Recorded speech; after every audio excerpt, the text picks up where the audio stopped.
Okay, so I'm looking at a graph and it's labeled the net percentage of banks easing lending standards by loan type. And there's three loan types. There's a commercial and industrial lending, a residential mortgage, and consumer credit cards. So it looks like it starts in 2006, where it says that more banks are easing. And so according to this, they're kind of all starting off like between 0 and 10, which is the net percentage, 0 and 10%. And then as they go into 2007, residential mortgages take a freaking tank. They go down to about negative 35-ish. And commercial and industrial lending is about the same. And then consumer credit cards goes up, which kind of makes sense because in that time, I remember the economy was kind of taking a dump and mortgages did lose quite a bit. I mean, the mortgages just keep going down and down and down until 2008. And then right at the valley, is that like the very bottom? I guess where it's like this, it starts going up in 2009. So just looking at residential mortgages, it starts going up. There's a little bit of a peak at like minus 50, negative 50, goes down. Then it goes back up to where it's kind of crawling in mid 2009 to about negative 35. Then it comes back up to regular. So it looks like residential mortgages over a span of 4 years took a big dip and then came back up to level.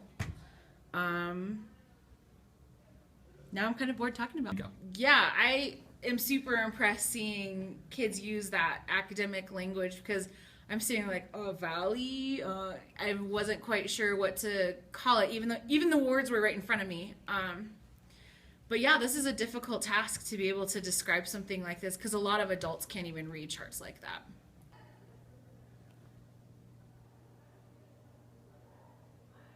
Any point that is a peak. Okay.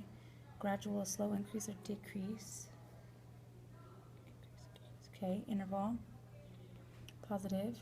Relative minimum. Any point that is a valley. Okay. Rapid. Fast increasing. Negative. End behavior. All right. Ready? Mm-hmm. It looks like a lot of lines are intercepting. The red line, the green line and the red line intercept.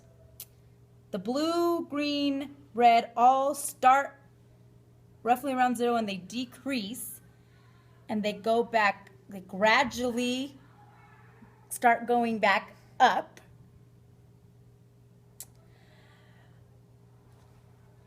Rapidly. Relative minimum. The relative minimum is on October 3rd when the TARP enacted. I only see one valley. Well, unless you talk about when they decrease and then there's like little valleys. The end behavior, direction and pattern the graph displays at the end. The end behavior is that it evens back out to where it started. I think positive. See that now? I'm really impressed. Like, I sucked at that and I could not use that language. So that was really, really good. Wow. I'm not gonna be able to use all of them. Or like half of them. Just as many as you can. I hate you. Whenever you're ready. Are they gonna see the graph too? Mm-hmm. Okay. Ready. Mm-hmm. Go ahead. So the at the beginning, all of the lines are increasing, and then shortly after it begins, the red line for commercial and industry lending decreases significantly and intercepts the x-axis. It then after or around 2007, the green line for consumer credit cards reaches a relative maximum, and then gradually it begins decreasing.